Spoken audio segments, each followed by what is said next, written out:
Hey there, I'm Lee Ullman here with some big news from the National Young Farmers Coalition. We're partnering with Heritage Radio Network on a special season of The Farm Report. It's all about what's happening with the Farm Bill and how it impacts farmers and eaters. I am growing diversified vegetables on land that's been in our family for 150 years.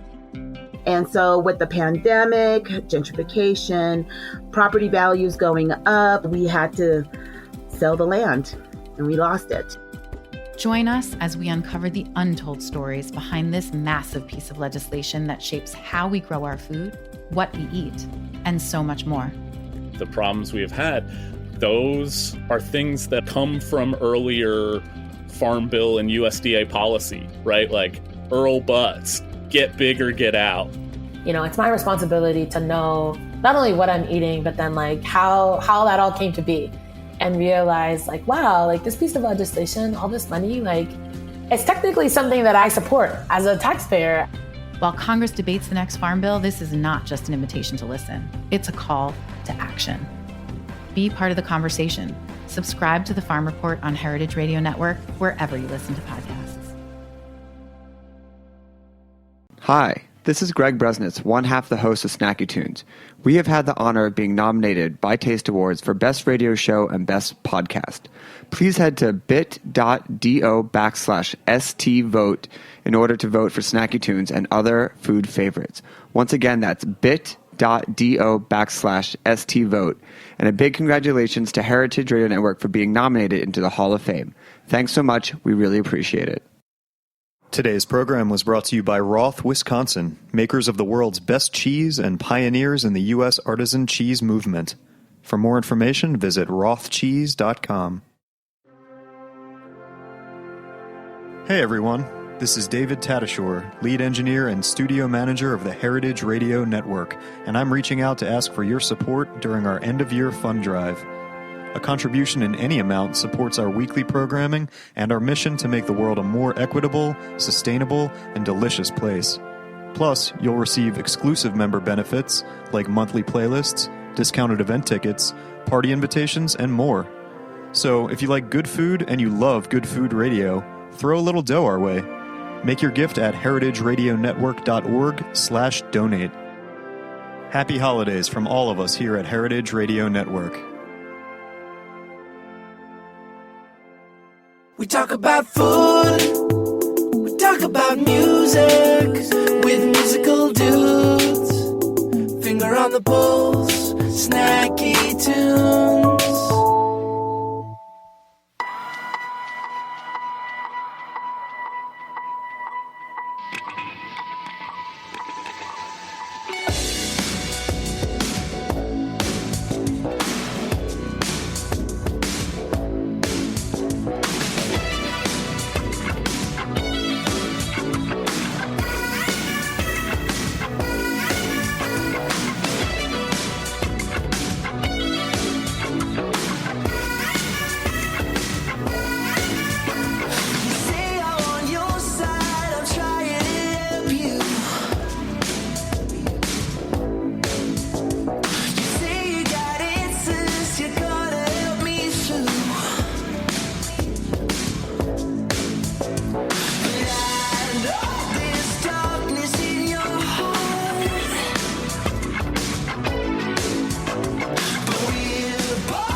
Welcome to Snacky Tunes. I'm one half your host, Darren Bresnitz, sitting in the legendary, I feel like we can say legendary. Say legendary Providence with Michael Cimarusti, chef, owner, founder, seafood legend, adopted godson of Neptune. Yes. Welcome to Snacky Tunes. Thank you.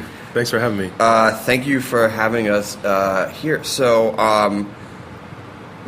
Providence was probably the first restaurant when I was in New York that people spoke about, like in hushed tones in LA, even from, years ago.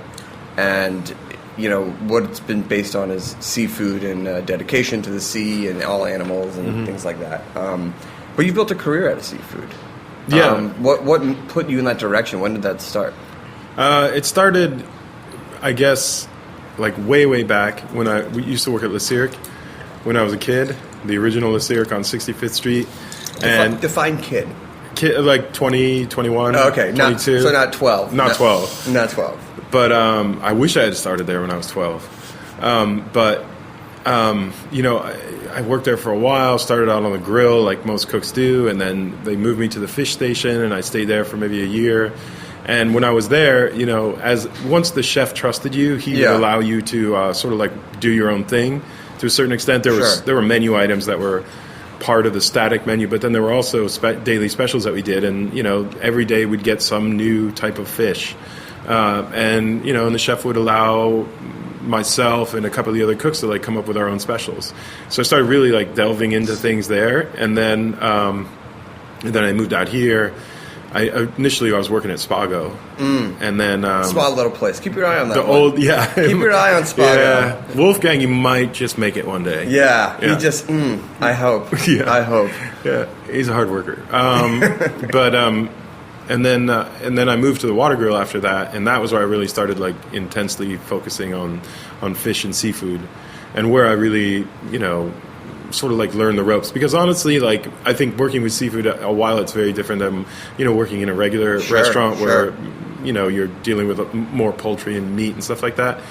In a sense, like it's like working in any other type of restaurant, like aspirational type restaurant. Right. And I think a lot of what it comes down to, aside from what you do within the four walls of the restaurant, is what comes through the back door and what you're able to get, and the relationships you're able to build with, whether it's with fishermen or whether it's with really great purveyors, and building a set of standards so that everybody that you deal with knows exactly what is good enough for you and what's not. And then from there, once we get the finest stuff that we can get, then we just try not to screw it up or mess with it too much. Yeah, that's probably the most amazing and toughest thing about getting some of the best ingredients in the world, is like to get out of its way sometimes. And we've we've ruined our fair share of fish back here in the restaurant, and then, and obviously, we do our level best to make sure that it never finds its way to the dining room. But, we have, it's a tricky medium to work with, and it requires a lot of time and a lot of effort and attention. And I think, that's one of the things that we really focus on here is like trying to just teach our cooks, what is the right way to cook things and what is the wrong way to cook things, the right way to store things and handle them and butcher them. And, so it is a different discipline in a way. Yeah. So let's go back. Where'd you grow up? New Jersey. New Jersey. Yeah, born and raised. Born and raised? Mm-hmm. Boss fan? No, not really. I don't know where I grew up, and we were all into the Grateful Dead and the Allman Brothers and lots. I was a huge reggae fan. Really? I grew up. What city in Jersey? A town called Pennington, which is like right. It's 10 minutes from Princeton. Okay. So it's Did you go to Princeton Record Exchange? Oh, of course. I lived at Princeton Record Exchange. I dropped thousands of dollars there, like when I had no money. Yeah. Like my birthday presents as a kid were always like a shopping trip to the Princeton Record Exchange. That place is legendary. Yeah, and I still have the record collection to prove it too. Yeah. Mostly almost all reggae, because when I was a kid, like that was, for me, that was all I pretty much listened to. So I have a giant collection of LPs, some really awesome stuff. Some stuff that actually, some things that I bought at the Princeton Record Exchange last year, I gave to Ziggy Marley. Ziggy Marley came in with his mother, Rita. Really? And I had these old LPs, a lot of them that I bought at the Record Exchange, and then some that I bought at this little tiny record shop that used to be on St. Mark's Place in Manhattan. Mm-hmm. And like these mixes from local New York DJs that had taken some of Ziggy's stuff and remixed it and then pressed it on the vinyl.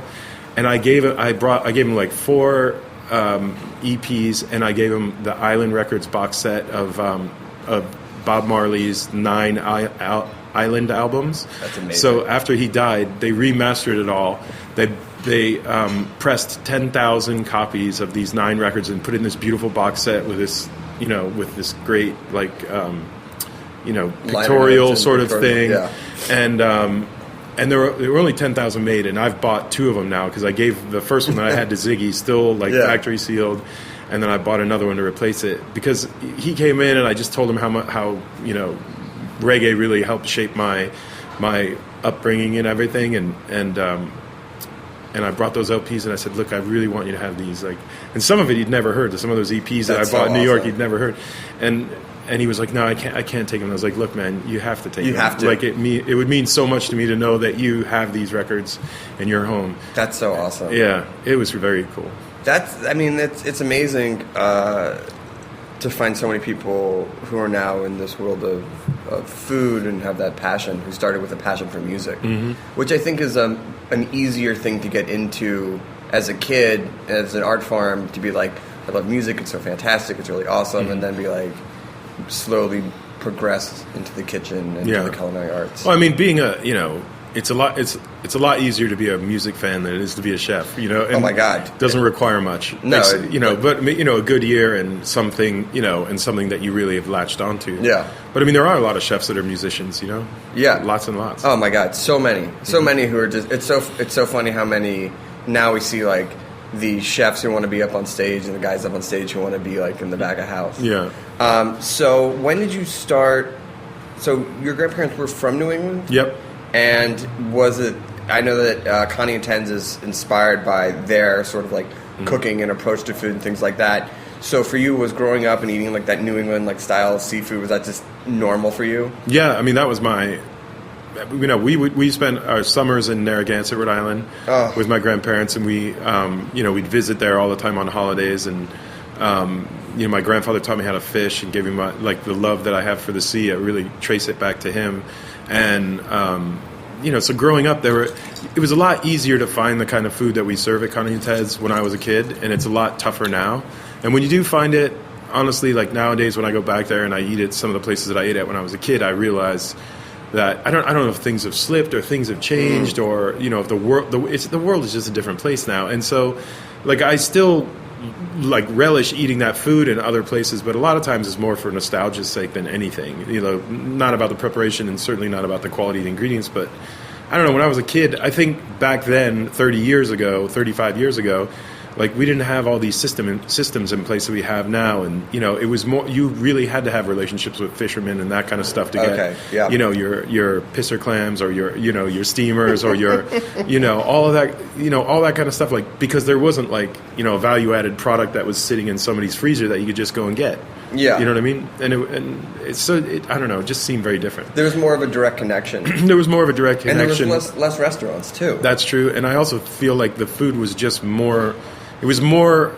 it was much closer to its roots back then. And nowadays it's just different. You go to places now that are on the beach in Rhode Island or Massachusetts or whatever, and and they'll be serving like salmon that was farm raised in Norway. You're like, well, how does this have any fucking relevance to where you are or what you're doing? It makes no sense. Like, it's like, no, but we're near the ocean and this all comes from the same spot. You're like, what? Yeah, but meanwhile there's fishermen that are starving or selling their boats because they can't make a living at it anymore. So it's like it drives me crazy. It's infuriating. When did you see? So you've been tied to the sea since a kid. You work your way up into all these restaurants. Your water grill. When did you see things? When did you notice a change in the way that fish was being, I guess, farmed, raised, caught, things like that? What was the shift when things started going, like, I don't want to say sideways, but maybe I think it was like the late 90s, and I think it was there was a period of time like before sustainability was a buzzword that it is now, and there was a period of time where everybody like, oh, farm raised salmon, wow, that's got to be a great thing, and there wasn't a lot of information out there that might lead you to believe anything but that that it is a good thing. And then I think everybody just got smarter. Information became easier to come by, and and I think people just in general began to realize that maybe this isn't the next best thing since sliced bread. And so I think that's probably, late 90s, I think that's probably when the turnaround happened. And then, honestly, for me, I just feel like, as I said before, so much of what we do here is about relationships. And now, like, having the relationships that I do have to local fishermen and being able to get local, like, seafood harvested here in Southern California that is, like, coming directly off a fisherman's boat and then coming directly to our door.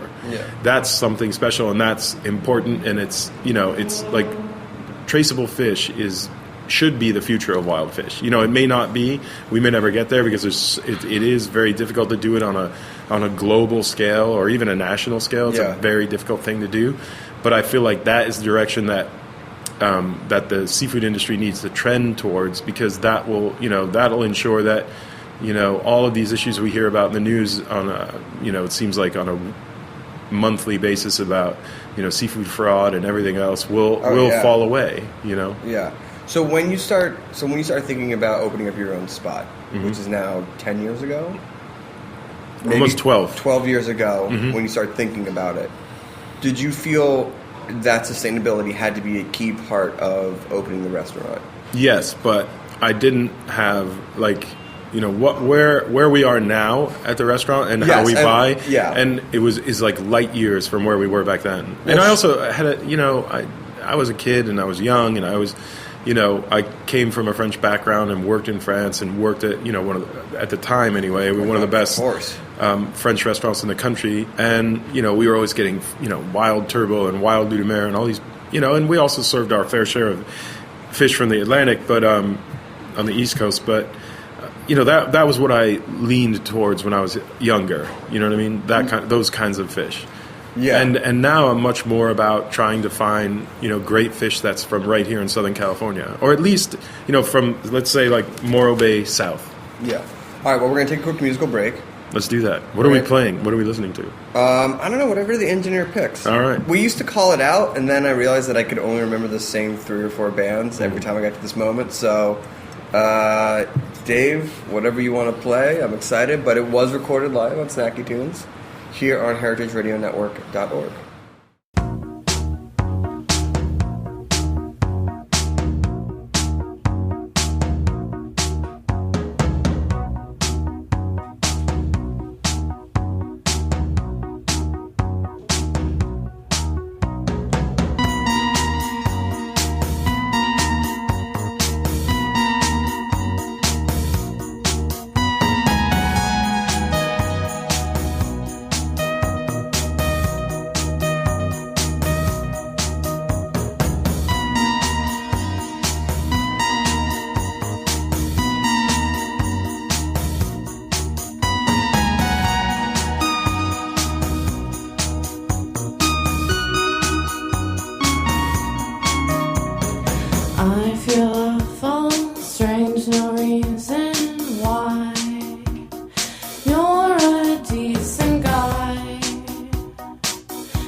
something to hold on to. In so many ways, in so many ways, in so many ways, in so many ways, in so many ways, in so many ways, in so many ways, in so many ways, in so many ways, in so many ways, in so many ways, in so many ways, in so many ways, in so many ways, in so many ways, in so many ways.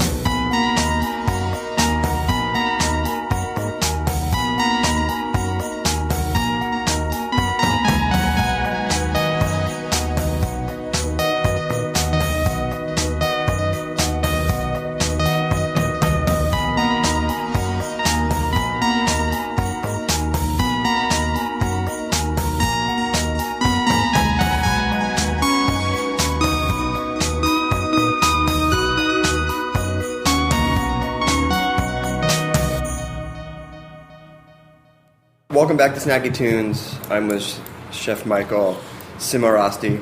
How'd I do? Not bad. Not bad? Yeah, I've heard worse. Okay. Yeah. It's okay. We're sitting in Providence, which was recently named, again, the #1 restaurant in all of LA, which is pretty awesome. Right? It's nice. It's nice. It's not a bad day when that No, it's comes not. in. It's not at all. But the restaurant's evolved over the years, and what's also evolved has been this idea of sustainability in the fish that you use.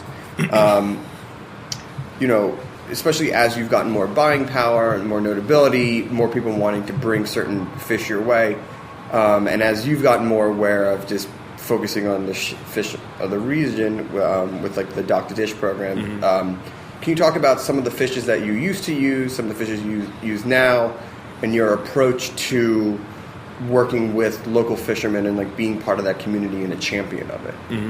Well, honestly, I feel like that for me is maybe the most important change that the restaurant's gone through in the last, since we opened. And when did that change start? It started a couple years ago. Okay.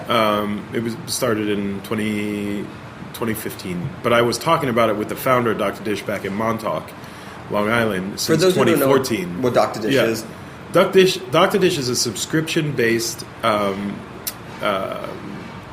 fishery that restaurants can join, and what you're agreeing to become a member is that you'll pay a monthly subscription, and you can deem like how much fish you want. Like you'd say, I want 50 pounds a week, 100 pounds a week, 75 pounds, whatever it is, and then we will bring to you your subscription every week, and it'll be locally caught fish. We'll tell you who caught it, where they caught it, how they caught it. What's its name? It'll be delivered to you within 24 hours of catch. Much shorter usually. Like this week, like yesterday actually, we just got fish from a captain named Eric Hodge, who works up in Santa Barbara. He landed the fish at 5 p.m. And we had it yesterday at 8:30 in the morning. Get it out of here. Yeah, and it's insane. It's like it's the finest quality fish that I've ever worked with, honestly. But you're beholden to you take what what they catch now, which is different because when you're starting out and you're opening this temple to seafood, and you're coming from the French background that you have, and like that, you're like, I have an idea of the fish that I want. I know that we have the money to buy it. Right. This is what we're going to serve. This is how we're going to build the menu around these things and the reputation. So when you start to think about sustainability change. Give me an example of a fish that was on there when you started that you no longer work with, and a fish that you would have never considered. Yeah, but now it's on there. Perfect. So when we first opened, we always had turbot on the menu, wild turbot from France. Delicious. Yeah, and we would. It was beautiful fish, and we would serve it for two, so you get a big piece would come out in the dining room. They would fillet it in the dining room, the whole thing. And now we don't do that anymore. So a perfect example of a fish that we replace that with is this beautiful local fish called vermilion rock cod. Sure. Which is it's a fairly humble fish, but it is like blue collar, like working background, like almost, yeah, exactly, yeah. And but it is one of the most delicious fish that I've ever worked with. And the fact that we can get it less than 24 hours out of the water and have it in our hands is remarkable. And I have the connection back to the fishermen, and I know that that because we're buying it and because we're supplying 10 restaurants in LA with Eric's fish, I know that Eric and his wife and his 2 kids, whom I've met all of them, are enjoying hopefully a slightly better life than they were before. It's like futures, like buying on future, right?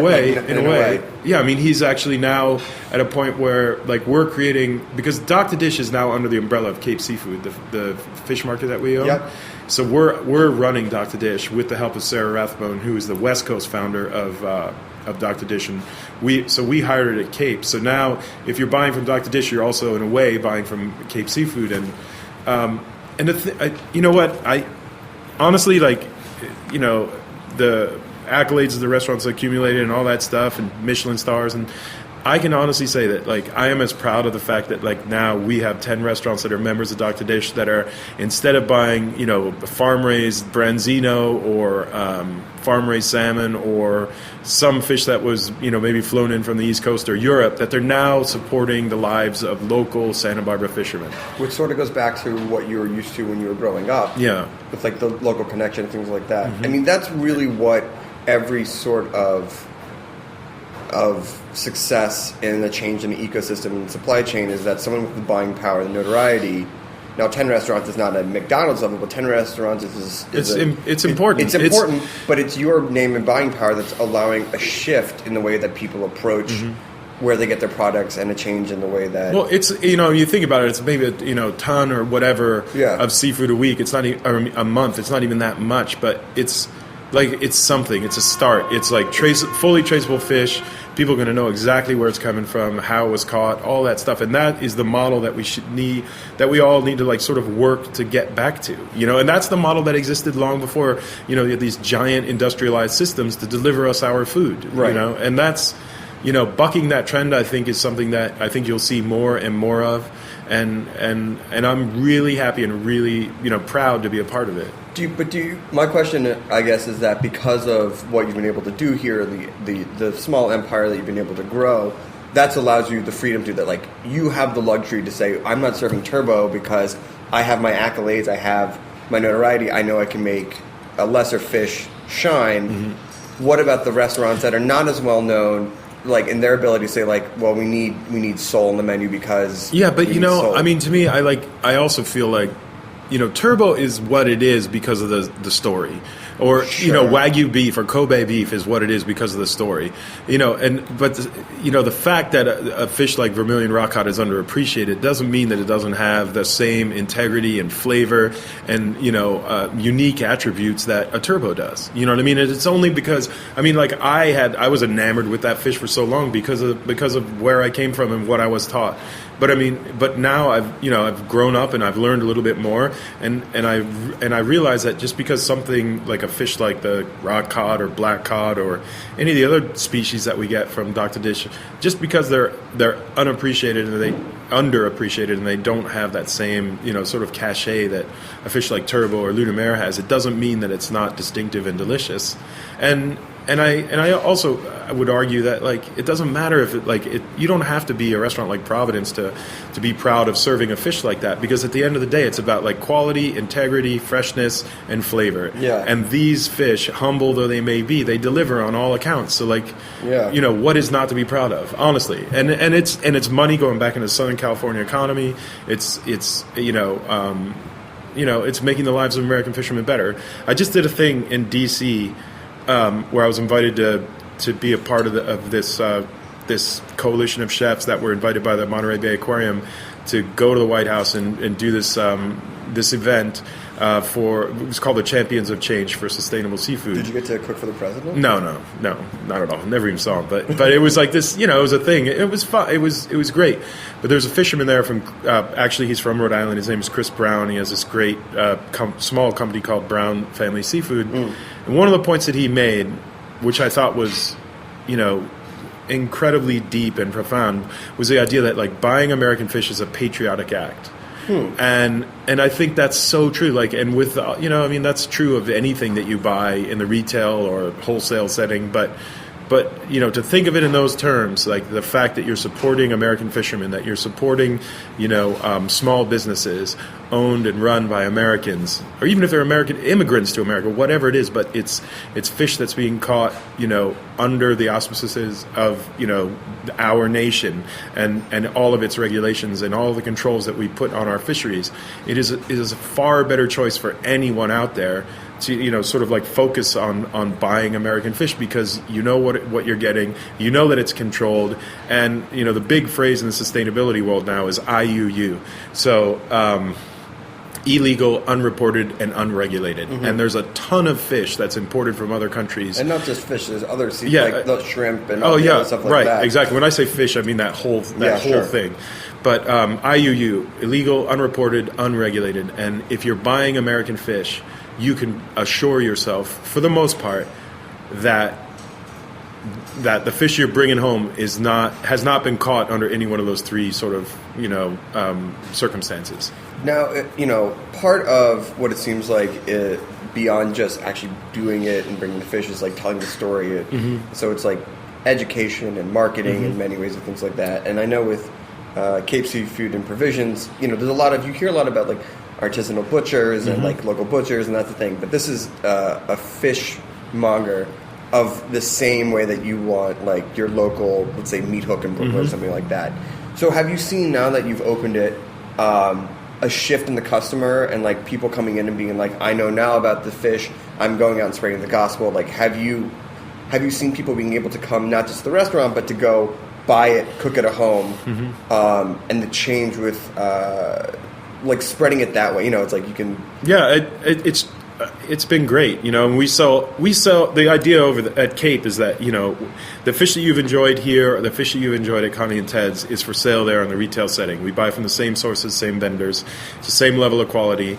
And so, it's been great. One of my favorite things to do is go over there and just stand behind the counter and talk to people about fish and, what they're going to do with it and how they're going to cook it and, make recommendations. You are like what I want every time I go to a supermarket. When I get like a piece of fish, 'cause I'm like, okay, I know it was salmon, I can put like mustard and soy on this. Yeah, this week we had two different kinds of salmon side by side in the case. We had troll kings from Sitka, Alaska, which are big fish, fatty, absolutely gorgeous. And then we had smaller cohos that were from the Quinault River that I buy from this company called Quinault Tribal Enterprises, which is a native-owned, native-operated small fishery up there on the Quinault River in Taloha, Washington. And, so you could, if you want to spend the big bucks, you get the king salmon from Alaska because the price is way higher.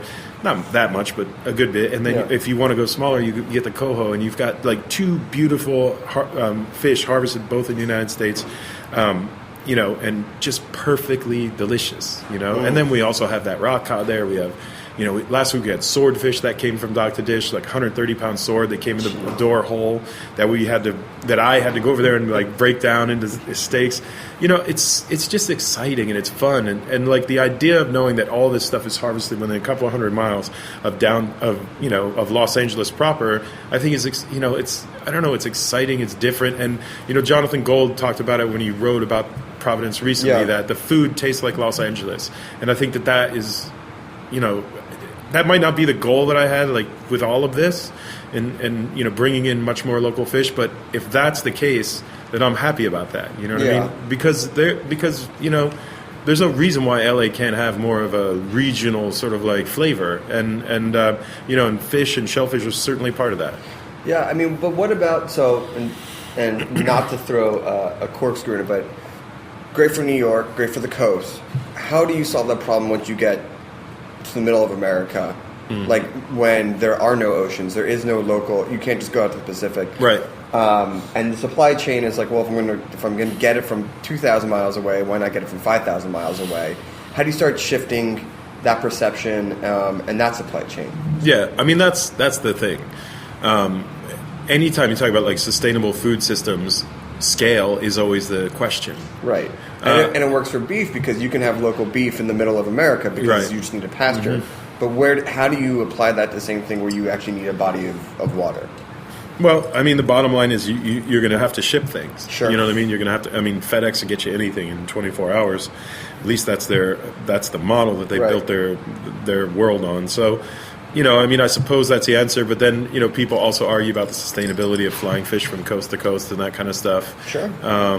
But honestly, I do still believe, though, firmly that if you're in Dubuque, you're still better off to buy shrimp that were harvested in the Gulf, 100%, fresh or frozen, than you are shrimp that were raised in Laos or Cambodia or Vietnam, right? Because you can rest assured of their quality and their purity and that they will be what they're supposed to be. Yeah. So I have to ask, you have #1 restaurant in LA, an amazing empire, changing the way people eat seafood, think about the seafood, talk about seafood, look at sustainability.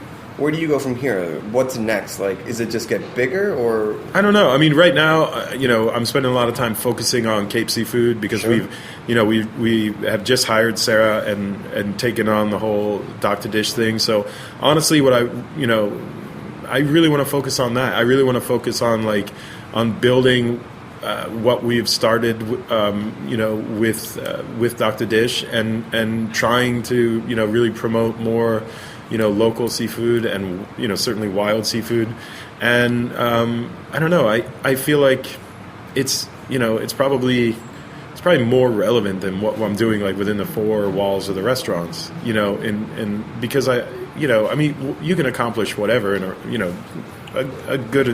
you can accomplish things within the context of the restaurant, but I don't know. I feel like that with Dock to Dish and with pushing this whole idea of trying to buy more sustainably and trying to buy traceable fish and all that kind of stuff, I feel like that sets more of a model, more of an example for the industry. Yeah, I mean, it's one thing to do a very incredible fine dining restaurant. That's one set of stakes, but to go out and change the way that people think about supply chain and fishing and a very basic knowledge of the way that people get what they eat, that's a whole other level of being a force of change. Yeah, but I find it honestly just as exciting as what I do, what I do here at Providence or at Connie and Ted's, because I feel like it, in some very, very small way, it makes a bit of a difference, and that's important because our generation and the generation that's below us, as chefs, as restaurateurs, as people in the food business, we are the ones that are going to make the change, and we're the ones that are going to move the needle one way or the other. And my hope, obviously, would be that we move it in a positive direction, and that we ensure or try to ensure that there will be wild fish and fishermen plying the waters of our coast here in the United States for generations to come, and we have to make that change now. I mean, it really is kind of the bottom line. Yeah. There are reports that suggest that if we start to make these changes within 10 years, that many of the currently threatened species will come back to a place where they can be harvested sustainably.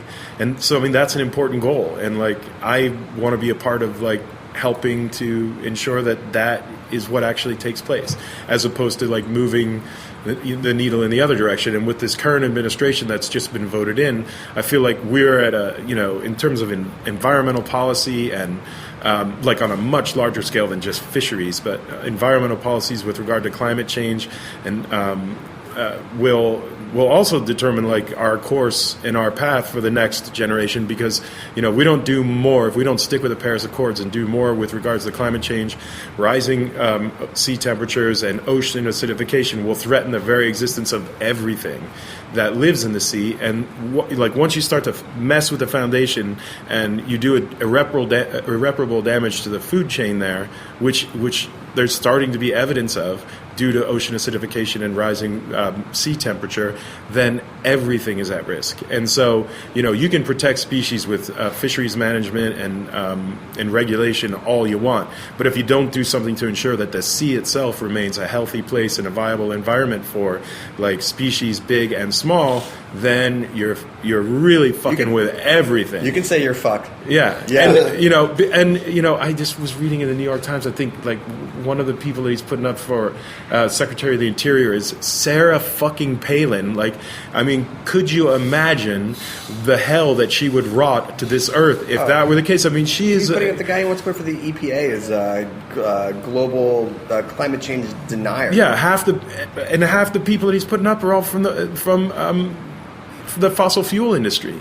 You know, like, how are those people ever going to do anything like that to positively affect what's going on with climate change? It's like insane. And like, when you sit here as a you know, a chef or someone who values food, even if you're not in the business, but you know, and you think about those are the people that could potentially be making policy that will shape the way our world looks like for the generation to come, for at least the next 4 years. It's fucking horrifying. Especially since we've literally got the world to agree on one thing. Yeah. And which is the most insane thing. Like, we finally... Right. And it's only a set of goals, actually. Yeah, you know, like, we're not even there yet. Yeah. It's we've agreed to work towards these things, which are important. So, I don't know. It's just, it's incredibly scary. And, you know, I try to talk less about, like, the whole climate change issue and ocean acidification and rising sea temperature, because, like, if that's your only focus, then you can lose sight of, like, some of the smaller issues that also are important. But the truth is like, there's that whole overarching thing that really will affect, you know, the viability of all of the species that we currently gather from the sea as food, much more than overfishing or poor regulation. You know what I mean? So, you know, because, I mean, climate change and ocean acidification, will do way more damage than you could ever really do with a fishing vessel. You know what I mean? Right. Well, Chef, I appreciate the work that you're doing. I appreciate the change that you're making. If people want to find out more about the restaurant or just any of the programs they're involved with, where can they go? God, I don't know. I don't know. I'll write a manifesto and I'll get back to you and I'll let you know. Okay. But you could go to our website, I guess. And what's the website? ProvidenceLA.com. All right. Well, Chef, congratulations on everything. Thank you. Thank you for the hard work you're doing. Thanks. We have another song. I don't know if we've ever had a reggae band on, but we've definitely had some punk bands. So we'll play some punky stuff here live on Snacky Tunes on Heritage Radio Network. Thank you.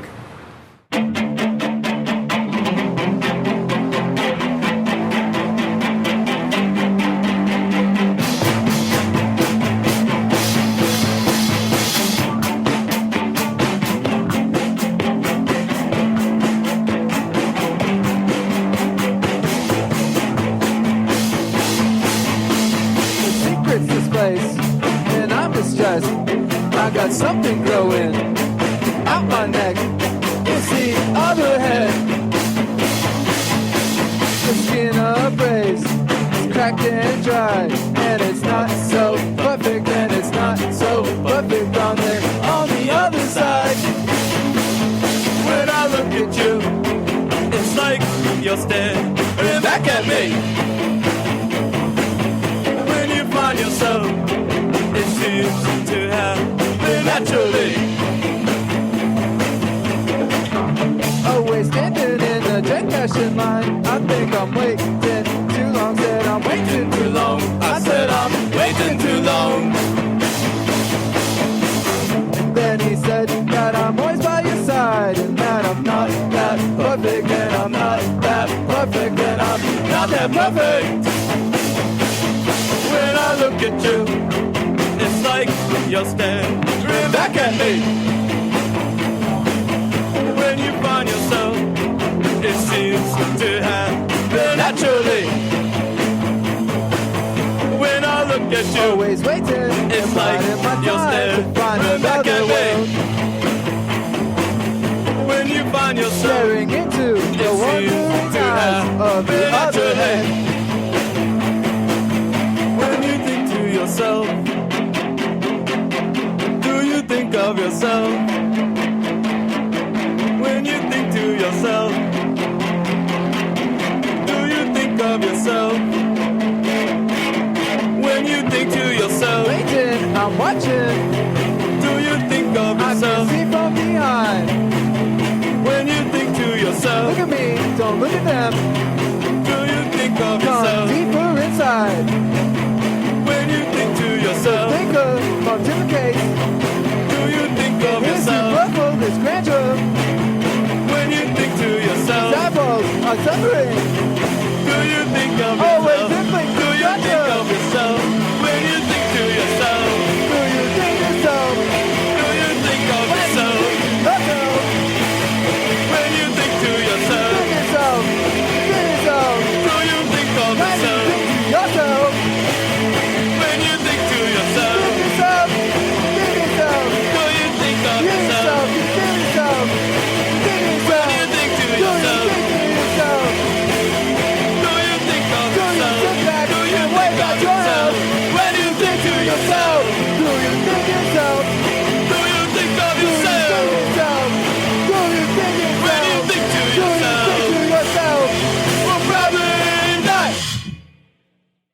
Have you tasted the world's best cheese?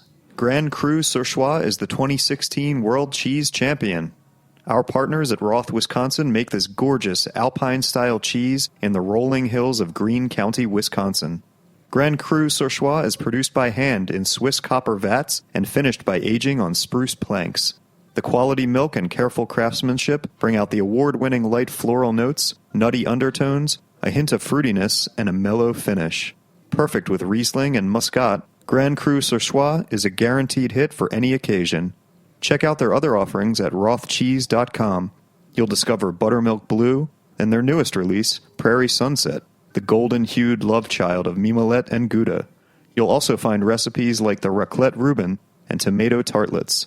Everything you need to know about the world's best cheese is at rothcheese.com. Welcome back to Snacky Tunes.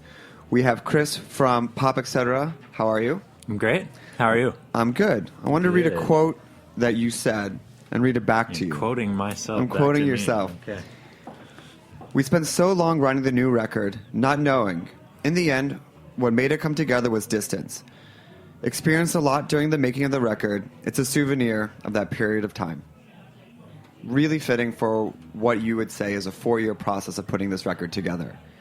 Let's go back. Where were you 4 years ago when you started the process of writing hundreds and hundreds of songs for this new endeavor? I think at that time we'd been a band for a while. I'd been making music for years and kind of got caught up in the cycle of just making an album, touring, going back in, making an album, and not really being patient with kind of my artistic, or whatever you want to call it, desires, and just kind of were stuck in that grind. And I think we just hit a wall with it and realized we needed to chill for a minute and write at our own pace and not set any kind of deadlines that forced us to end or cut short our creative process. A lot of the creative process, people will say, come from constraint, time, resources, etc. And you said that formerly your writing process was maybe 15, 20 songs at a time. What did cutting off all constraint do? Was it at first scary, or did it feel like you were falling just like through space and time? Or how did it make you feel once you were like, when it's done, and having no idea when you said that? Yeah, I mean, at first it was just liberating because, like I said, we were kind of in that grind, and then just to let go of that and say, okay, we're not going to schedule any tours, we're not going to schedule any release dates or anything that would make us finish it. It was just, we felt free, we could just do whatever we wanted, try lots of different things. We weren't thinking about an album per se. We were just writing and making music that we loved. And as time went on, I think it became harder. The fear of never knowing when it was going to be finished started creeping its way into the process. Was that like year 3 or month 2? Yeah, I mean, it's hard to say. I think it was probably, it's a roller coaster. It's kind of like in the second week, it probably came up a little bit, but then you forget about it and move on. But I remember it just kind of increasingly making its way into our mind as we got into that, whatever, second or third year of just writing and writing and writing. And you changed the band name, but did you also change the process of writing songs through this? We did it, but it didn't coincide with the band name change exactly. I mean, even as the Morning Benders, we did 2 albums, and the process for those 2 albums was quite different. The first one, I was kind of just a lot of the songs I'd already written by myself and recorded on my own, and didn't even have a band at the beginning of that album. Whereas for Big Echo, the second album, we had a band, and that was more of a band process. And so it's kind of changed all the time. And as a songwriter, I've always just wanted to keep trying different things. So that was kind of the plan forever, just to change the process as it seemed fit. And do you feel that you're still a band if you don't have a record out, if you're not going on tour? Did there feel a time where Pop Etc. was more just a concept or kind of an intangible, less like something that was a physical thing that you could take out onto the road or share with people? I mean, it's definitely a band in that when we changed the name, part of the reason we did that is one of our members left, and the 3 of us that were left was me, our drummer Julian, and my brother John. And the three of us have been playing for a long time now, and the Morning Benders went through many incarnations, lots of different band members, and the three of us have now been the longest that I've ever made music with. And as a result, the band, Pop ETC as a band, is the three of us, and everything we do goes through all three of us. We all sign off on everything, and it's a very, our decision-making process is very collective. So in that way, it is a band. And how did you feel about going from solo writing, being able to kind of control that, to having a group decision and group input? And how did that change the music? Obviously, different influence, different musical influences. But where do you think that took the songs in both a good way and a bad way? I think collaboration really only makes things better. So there aren't a lot of negatives there. The hard part was letting go of that control, for sure. I mean, starting off when I made our first album, I wanted to do everything myself, and I got a job at a studio so I could engineer it because I didn't want an engineer messing with it, and I started learning how to mix and just all that stuff, And slowly I realized that if you can find people that you trust and bring into your circle of trust or whatever, then being able to collaborate with people that you rely on is really that you not only can trust but are inspired by their ideas as well. That's the best, I think. And then within the collaboration process of the new batch of songs, when did you feel that the new sound or the new record began to take shape? I mean, you can't say like songs 1 through 40 were throwaways, but where did that begin to enter into the sound and begin to formalize where you thought this might be the beginning of what comes next? There's a couple things.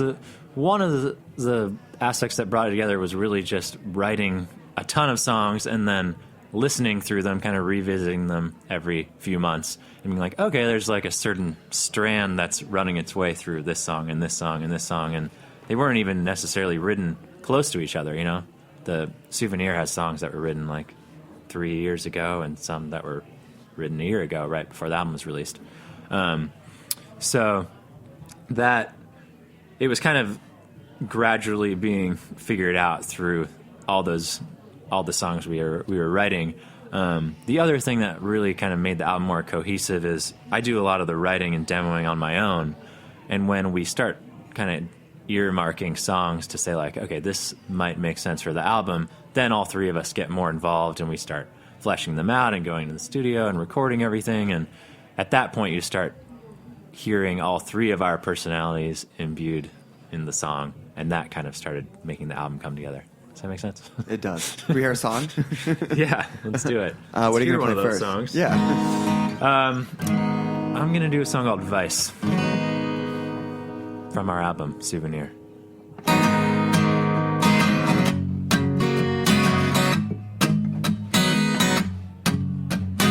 Say I'm on your side, I'm trying to help you. Say you got answers, you're gonna help me through. And I know there's darkness in your heart, but we're both content to play our parts. 'Cause you got that advice that I like, no matter how hard I fight. So hold of me, and every time that I say it's the last, before I know it, I'm back. It takes a hold of me right now. Oh, oh, oh, oh, oh, oh.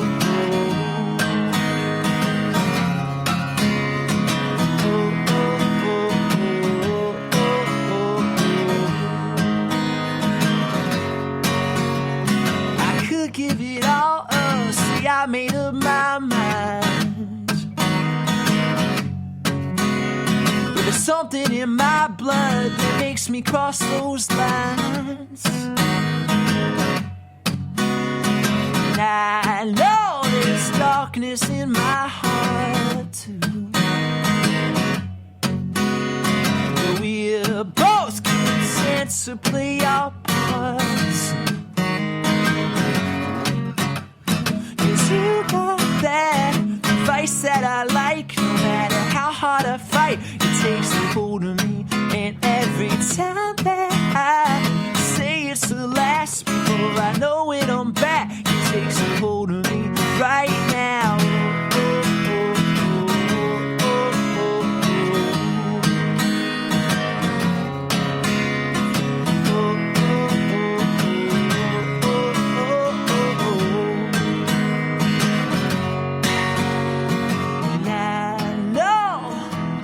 Darkness in your heart, but we're both content to play our parts. 'Cause you got that vice that I like, no matter how hard I fight, it takes a hold of me. And every time that I say it's the last, before I know it, I'm back. It takes a hold of me right now.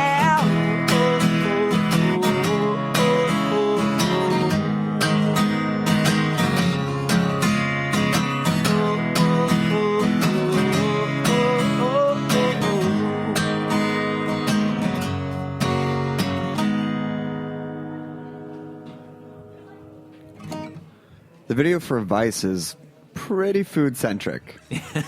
Yeah, it is. The best thing about it is the yolk cutting. How hard is it to cut a yolk? It's hard to keep it on the thing, on the cutting board. Yeah.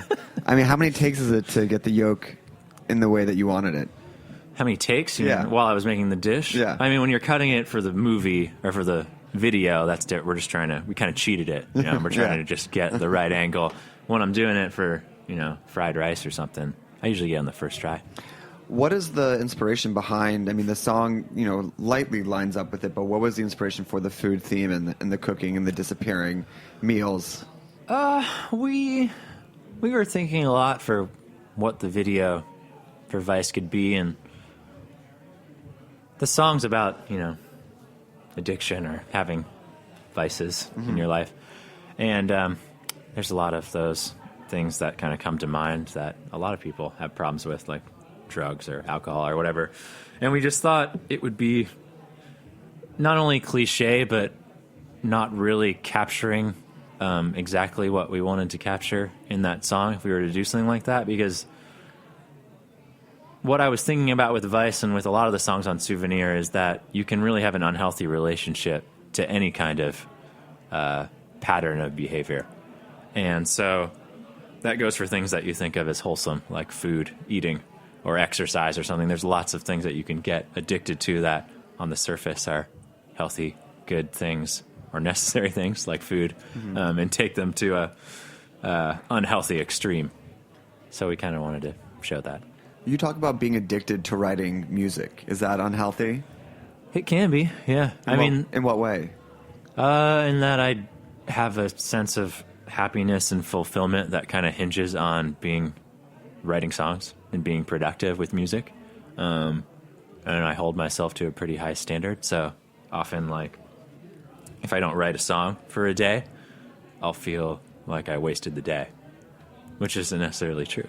Mark Mothersbaugh from Devo said the same thing. He draws a lot, and he said if he doesn't draw every day, he feels like there's like a gaping hole, or something emerging out from that can only be filled by doing the act. Yeah, totally. So how do you balance that with life on the road or all the other things that come in and fill the void of being a band, along with being productive, being creative? Yeah, well, I mean, being on the road is the hardest part because I try to be productive with writing and doing that, and I definitely start ideas, but it's hard to kind of work on them, the workflow is always interrupted by various things. But besides that, it's just kind of finding enough people to work with and enough different projects to work on that you're not always just a slave to your band schedule, So lately I've kind of been producing and writing for other artists, and that allows me to not only find homes for all these songs that I write every day, but also just to get fresh inspiration and see how other people make music, and all that stuff is really, it keeps it fun and fresh. From the collaboration process and the producing process, what are some of the things that you've learned from other people that you've incorporated into yourself or began to look at differently for your own creative process?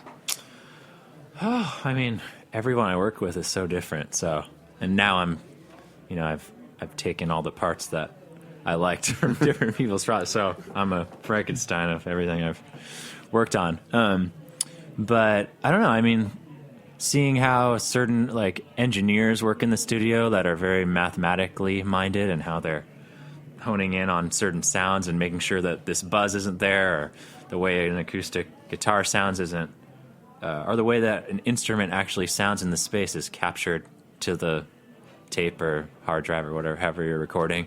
There's a lot of kind of technical aspects of making music that I didn't initially connect with, because I always was just a songwriter and I like to just play and sing. So I've learned a lot about that side of the process through various, engineers, producers, and mixers we've worked with. And I've started to see how you can bring a really creative, artistic approach to things that seem very mechanical and mathematical, Do you find yourself doing something and be like, oh yeah, that's how John does it, or that's how like Matt does it, or does it just fold in and become part of yourself? I think I've noticed that when I'm first like fresh off working with someone, and I'll find myself doing something and be like, oh, that's similar to. But after a while, I mean, it just, who knows? I don't know where any of this stuff comes from. You're influenced by so many things, everything you come into contact with, Can we hear another song? Yeah. Are you ready? I'm very ready. What's this one called? I'm gonna do a song called "What Am I Becoming."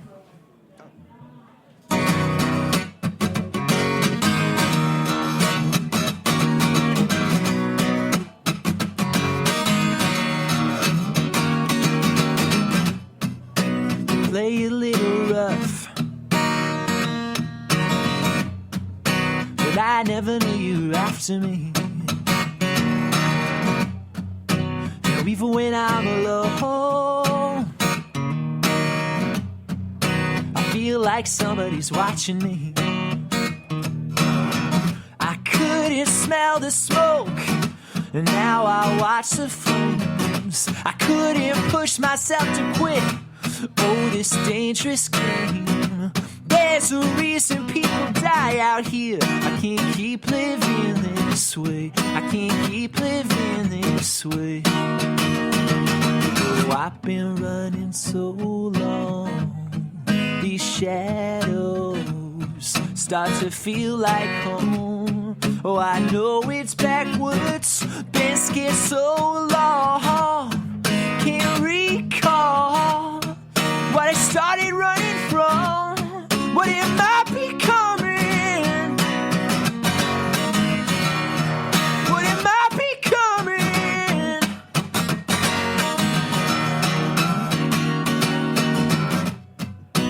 Tell me that's enough. But I got a hunch I'll be back again. Even if I could escape, I'm paying with something I shouldn't spend.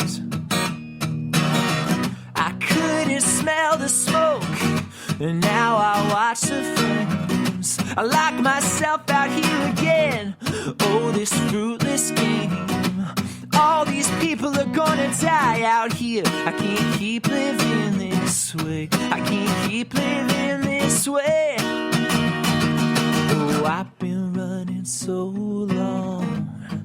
These shadows start to feel like home. Oh, I know it's backwards. Been scared so long. Can't recall what I started running from. What am I becoming? What am I becoming? What am I becoming? What am I becoming?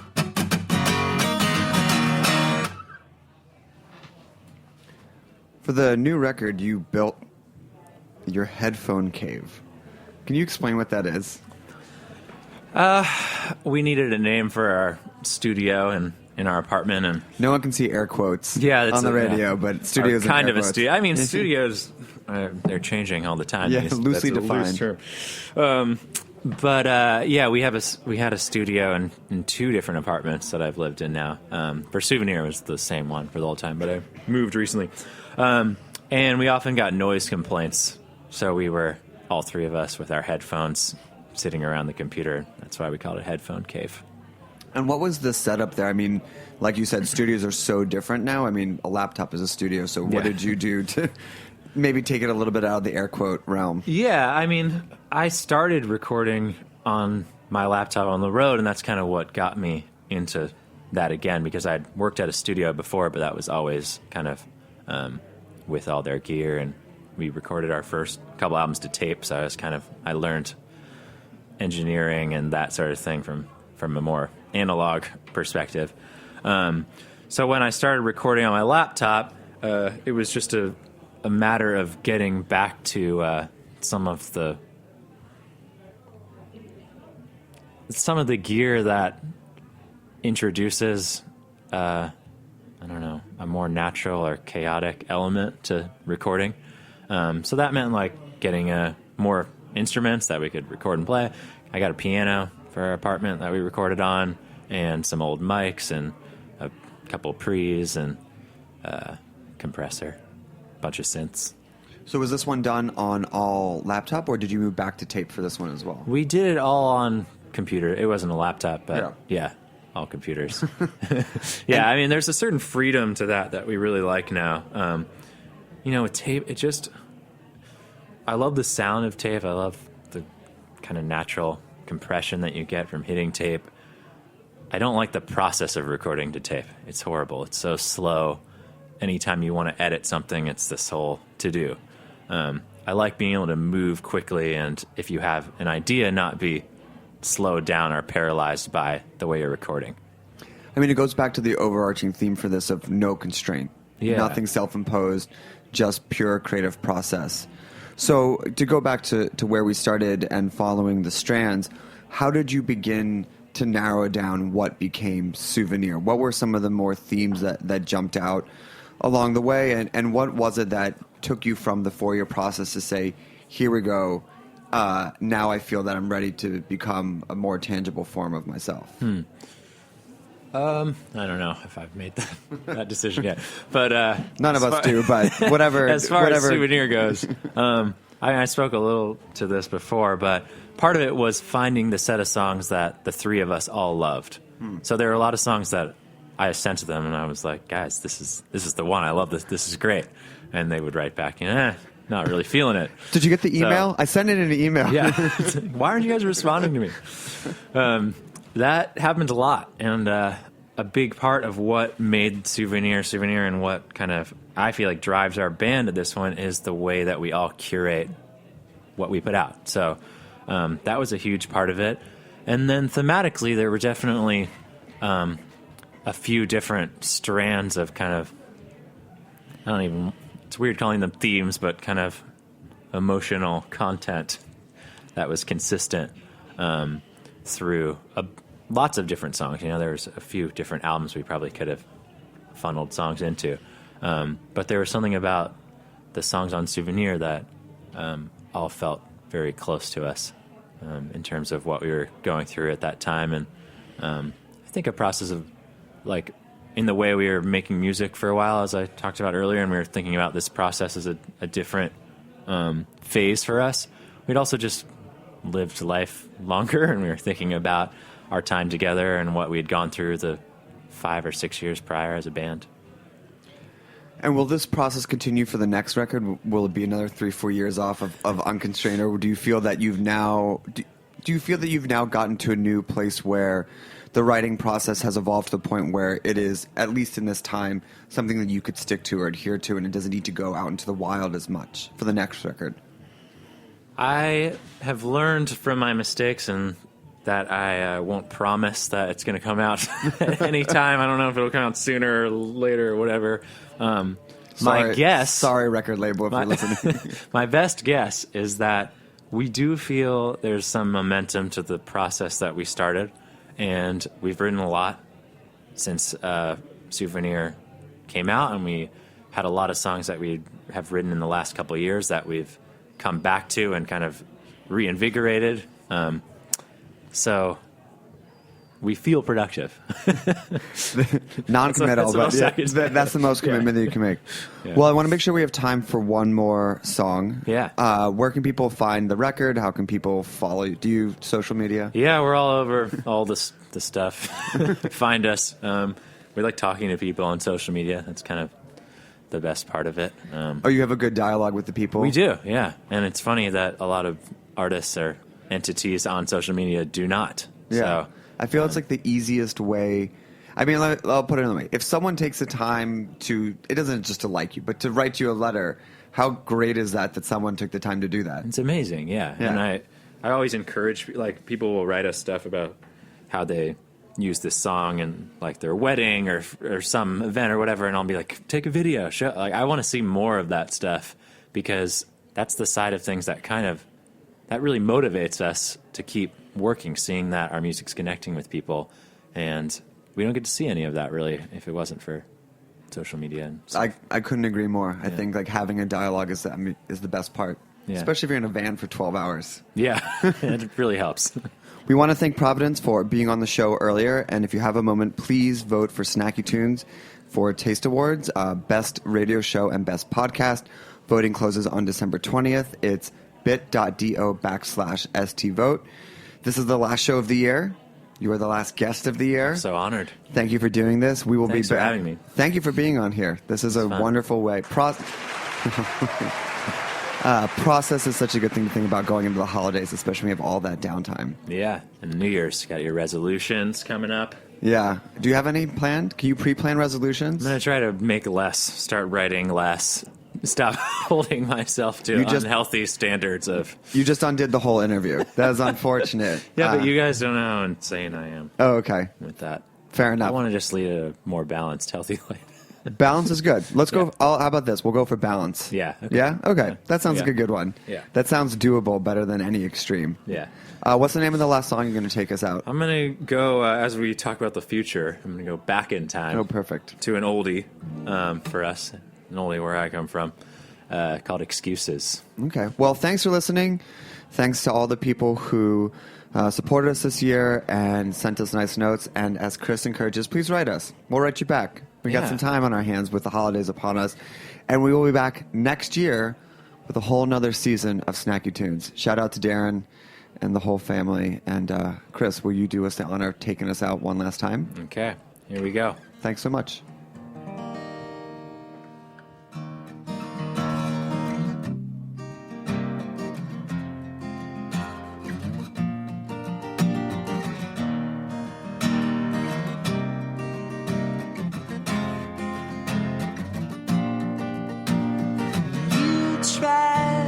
Taste me, and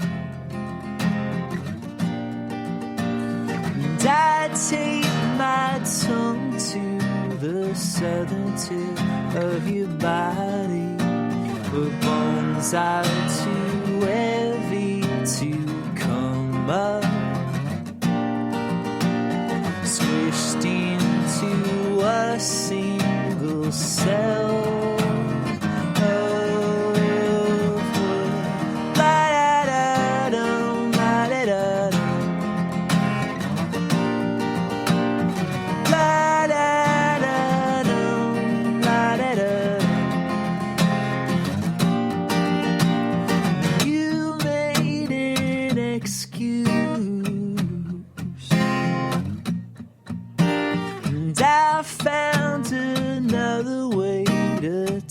Truth. I put no one else above us. We'll still be best friends when all turns to dust. La da da dum, la da da.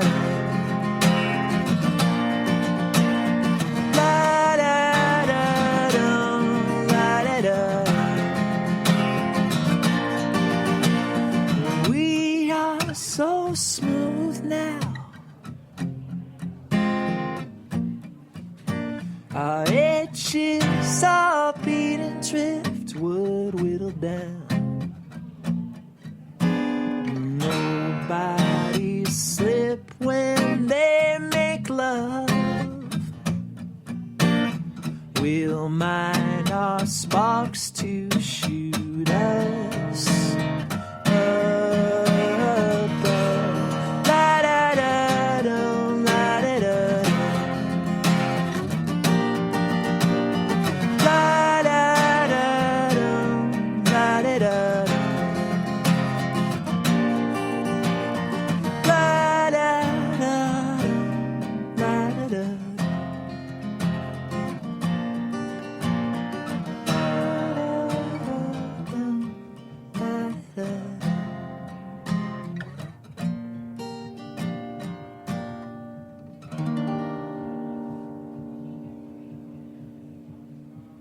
We talk about food, we talk about music with musical dudes.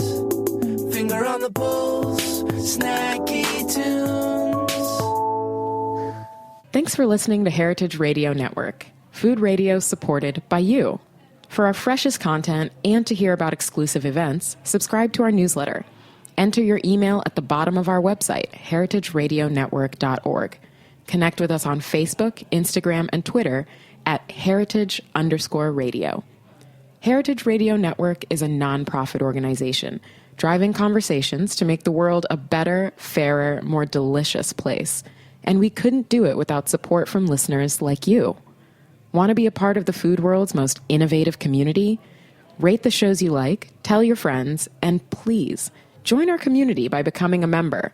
Just click on the beating heart at the top right of our homepage. Thanks for listening.